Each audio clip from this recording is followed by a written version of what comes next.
Last time on Phantasy Star Universe. Come take my weapon and go paralyze your sister. All right. Welcome back to Game Tour Safari, the channel with the dumbest name on YouTube. Today we're going to be talking about Phantasy Star Universe Chapter 2, the game where your employer watches you sleep, where boots and pants are basically the same thing. Hi there. And where flowers are the leading cause of global warming. In the last video, we covered Chapter 1, where the seed invasion happened. If you haven't seen that video, go ahead and click the link in the description and get caught up. But now Ethan has officially entered Guardian training. Apparently 3 months have passed and he's graduated from the academy. Now he's off to field training, but first we're going to check in on him in the barracks. And by the barracks, I mean his personal bedroom, and by check in, I mean record him without his knowledge. First of all, the developers could have posed Ethan however they wanted, but they chose to pose him like this. Huh? Good morning, Master Weber. Turns out this is our robot Pete, sort of a helper robot who can provide info and even acts as a synthesis workbench. That said, we are here in our room. It looks pretty cool for its time. It's nice and detailed. We have some customization slots for decoration. We can get into that later. For now, let's actually take a look through some of the areas here on the Guardian colony that we can visit now. This is the first floor, or the central table. It's got a lot of NPCs just wandering around. One way of doing crowd density back then was the sort of low detail NPCs that fade out when you get too close. You get used to it pretty quick, and it becomes easy to figure out which ones are real and which ones aren't. A lot of these folks just talk about whatever things are current to whatever Ethan or the Goral system at large are experiencing right now. One thing I notice is that a lot of the female characters have like virtually no pants or shorts on. This lady's shorts are so short I thought she only had a shirt on. I'm not complaining or something, I'm just saying the developers in a game, they get to pick what everyone wears, and they had a very clear vision in mind. I also noticed something while I was running around. All of these flight attendant style uniform ladies, they have just a little spot of midriff on display, so we gotta follow the rules.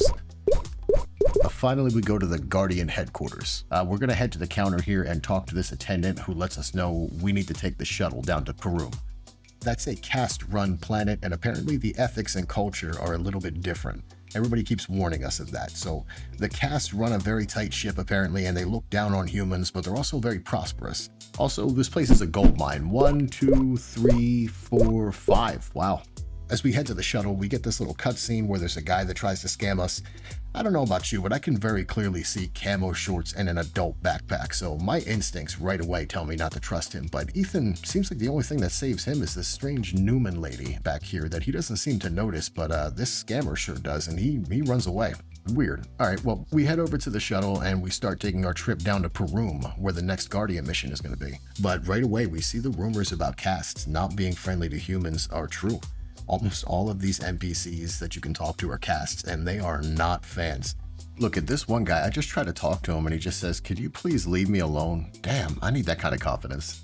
I walk around a little more and I start to notice something about this game. Some of these names are just weird and other ones are just downright stupid. So this is not a 2000s thing. Like the first cast that we encounter who isn't a jerk to us, his name is Stank Geese. I don't know how casts reproduce or if you just build a kid when you're ready, but whoever made this guy named him Stank. So I am officially instituting a dumb name counter. My channel is called Game Tour Safari. I think I know a thing or two about dumb names, so we're going to start off the counter here with Stank Geese. And I'll tell you what, for those of you that are here from the first episode, we're going to retroactively add Leo Genie Santosa Verifort to the list. So that's 2 dumb names to start off with. Now you might be thinking Ethan Weber is a pretty dumb name, and I tend to agree with you, but contextually speaking, every Ethan Weber you have is a Stank Geese that you don't get. So you have to be fair. You have to be fair.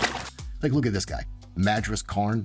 That kind of sounds stupid, but you know, he's just a few meters away from Stank Geese, so to me, he sounds like the lead in a Star Wars movie. This girl, however, Yokis Melton, no, follow your heart. That's a dumb name. Look, I wouldn't respect humans either if they make me talk to Yokis. What else? Micarus Geed? No, dumb. Frickin' Spiel Fonts? Who approved this? Is there no editor? Profo Calowan. And Curio Medoc? Oh, sure. Mifon Lead? Yeah, or what about Arsh Milzu? Faisal Goads? These aren't names. I am the commanding officer of the 177th Brigade, Fulyen Kurtz. I bet you are. You need to talk to your leadership. I'm not taking orders from someone named Fulyen. There's a nice shopping center here called GRM, and the item shop, weapons, armor, upgrade stuff, it's all in this one room, which is nice. Don't make me run all over and do 5 loading screens to get my shopping done. All right, I got things to do. I don't know why some of these shopkeepers try to be so seductive with me. Hi there. Come again. Back off, lady. I have a robot with working hands at home. I don't even know what I'm doing outside. We meet up with Hugo Wright, who is going to be our partner, and Karen Era, the girl who will actually be our instructor. Now, this is the same Newman that scared away the scammers, and you know, back in 2006, Karens hadn't fully evolved into their final form yet. Being a Karen wasn't really a known thing, certainly not the name association, not just yet. This one is a little bit bossy, but she's a cool character, and for now the game's going to use her to explain stuff and sort of drip feed mechanics to us. We set out to actually do our Guardian mission, which is going to be to help a client purify their livestock, and by purify they definitely mean destroy, because the recent seed invasion from Chapter 1 caused the death of a ranch owner and actually made his livestock go crazy. His livestock, by the way, are Koltovas. They're these awful, ugly livestock that are apparently super delicious. The game even tells you the uglier they are, the better they taste. So we have one job: kill the crazy Koltovas. The ranch's hired female cast seems to be the one who hired us. Her name is Norfe, which is, yeah. And right now she's got a different problem. She tells us the owner's son, a young boy named Kalam, is missing.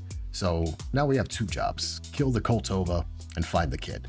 We begin to fight our way through the area, and it's fun. I'm having fun again. I love the combat in this game. I went ahead and picked up some dual sabers and equipped them with a photon art, so between that and an upgraded one-handed saber and upgraded pistol, I'm a happy camper. I'm just sort of slapping my way through these scenic little maps. But then it looks like a seed actually comes falling out of the sky, and Karen tells us our guardian duties require that we purify this seed contamination. So now we have 3 jobs. Come on, man, do I need to start a job counter too? We walk through this small cave. We can see the seed didn't fall far, so I'm assuming this is only just a few moments. But when we come through the other side, the sky's all red and dark. Like, is there an Oblivion gate nearby? Karen introduces the seed purification mechanics. You get near the seed, you put on your goggles, you find the hidden pods, you mark them, you zap them, and once you're done, you can hit the seed. Combine this together with the info key mechanics from the first chapter, where you have to find the info key to open the door. It gives us, you know, a nice little 20-15 minute sort of mission session. We do this purification a couple times. We keep whacking Koltova. We keep looking for the kid. At a certain point, we encounter him, and look, he lost his dad recently. He's got a weird robot stepmom that he hates, and now the adults are here to terminate his pets. It's upsetting. But he locks us in the laser fence with the crazed Koltovas. So he can't claim innocence because he wants us to not kill them. So locking us in here with them can only mean he knew they might kill us. So now we have 4 jobs: kill the Koltova, purify the seed, find this kid, and bring him to justice.